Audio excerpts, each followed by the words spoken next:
Talents are the way that champions are customized. There are 10 tiers, and in each tier you get to choose a different talent. In Call of Champions, we have a talent system primarily to distinguish the way that high-level players will attack the character. So the role is still intact. The mage is still a mage, assassin is still an assassin, but the way in which the talents adhere to play style, whether they're very aggressive or a little bit more strategic and conservative, that's what talents are all about. To progress in talents, you earn experience. And so every time you play a match, you're going to earn experience, and then as you amass enough experience, you go to your talent page and unlock the next tier of talents.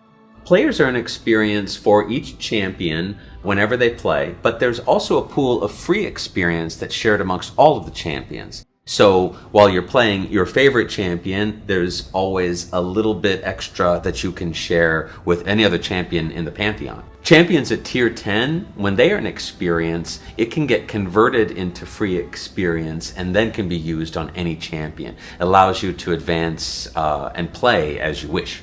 There's no correct or perfect build for every champion. The combination of talents is very rich. Violet, when she summons Mr. Midnight, it lasts for a certain period.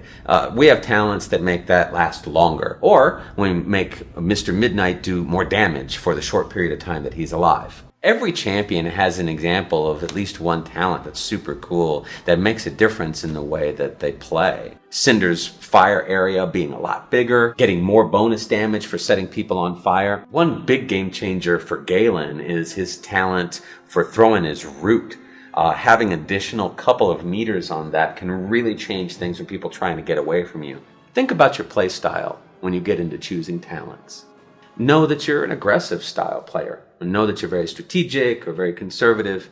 And when you're honest with yourself, tapping, holding, and examining the description of each of the talents in every tier should give you a pretty clear picture of which ones are going to be right for you. Playing as a tier 10 against another tier 10 is a pretty explosive experience. We have, however, in our alpha seen that skill and the appropriate use of the champion is really what makes the difference in combat. Just because you get an additional 15% cooldown speed and just because you get a couple more meters on your throw doesn't mean that you're going to be able to pull it off. Having a great team and having great control over your champion and knowing what to do is going to make all of the difference in the world.